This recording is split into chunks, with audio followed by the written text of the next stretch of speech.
다음 주 월요일 화천대유 대주주 김만배 씨에게 소환을 통보한 검찰이 김 씨의 동생과 구속된 유동규 씨와 관련된 회계사도 소환한 것으로 알려졌습니다.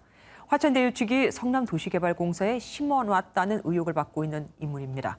또 도미안 남욱 변호사의 비밀 사무실도 찾아냈다고 하는데요. 서울중앙지검 나가 있는 취재기자 연결해 보겠습니다. 서영수 기자, 검찰이 오늘은 누구누구를 소환한 겁니까? 네, 검찰은 오늘 화천대유 대주주 김만배 씨의 동생이자 화천대유 이사인 김모 씨를 불러 조사하고 있습니다. 검찰은 김 씨를 상대로 화천대유의 설립 자금 출처와 금품 로비 정황 등을 집중적으로 캐묻고 있는 것으로 전해집니다. 성남도시개발공사에서 유동규 전 본부장과 함께 핵심적인 역할을 한 것으로 알려진 김민걸 회계사도 검찰 조사를 받고 있습니다.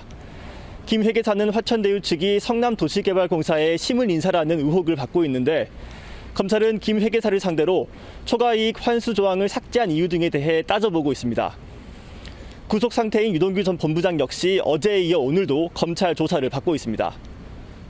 그런데 검찰이 압수수색 과정에서 확보하지 못했던 유동규 전 본부장의 휴대전화를 경찰이 확보했다는 소식이 있습니다. 검찰은 전화기를 던진 적 없다고 했었는데 그럼 이건 뭐죠?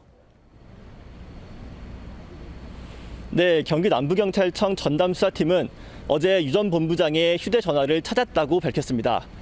지난달 29일 자택 압수수색 과정에서 유 전 본부장이 휴대전화를 창밖으로 던지는 바람에 검찰이 확보하지 못한 바로 그 휴대전화입니다. 경찰은 CCTV 분석을 통해 창밖으로 던져진 휴대전화를 주워간 시민을 특정해 압수한 것으로 전해집니다.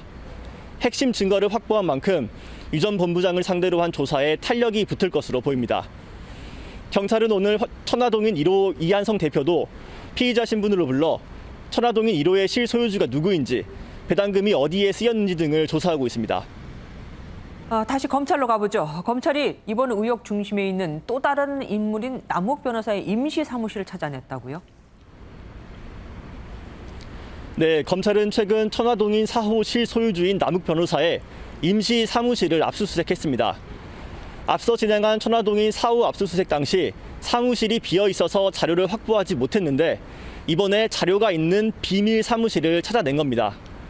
검찰이 압수수색에서 확보한 회계 장부에는 남 변호사가 김만배 씨로부터 수표 4억 원을 받아 사무실 운영 자금으로 처리했다는 내용이 담긴 것으로 전해집니다. 검찰은 이 4억 원이 김만배 씨가 유동규 전 본부장에게 전달했다는 5억 원의 일부인지 파악하고 있습니다. 현재 미국 샌디에고에 체류 중인 남 변호사는 종적을 감춘 것으로 알려졌는데 일각에서는 곧 입장을 밝힐 수도 있다는 소식도 나오고 있습니다. 오는 11일 김만배 씨에게 소환을 통보한 검찰은 김 씨가 남 변호사에게 건넨 자금의 성격을 포함해 대장동 의혹 전반에 대해 강도 높게 조사할 것으로 보입니다. 지금까지 서울중앙지검에서 MBN 뉴스 서영수입니다.